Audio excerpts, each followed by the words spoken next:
ما معنى كلمة يا أولاد الأفاعي؟ الأفعى هي الشيطان. يا أولاد الأفاعي يعني يا أولاد الشيطان.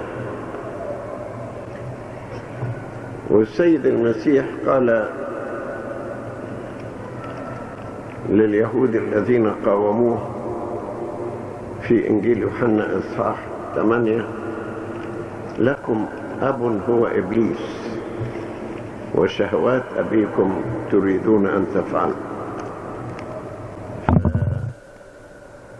الشخص الخاطئ الشرير يعتبر من أولاد الشيطان، من أولاد الأفاعي.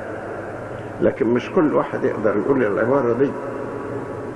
العبارة دي قيلت بواسطة المسيح يوحنا المعمدان، لكن انت ما تقدرش تقول للناس كده. كمان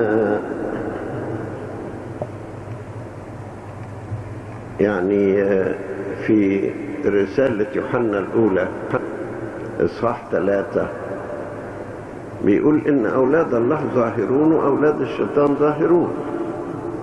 يعني في فرق بين دول ودول.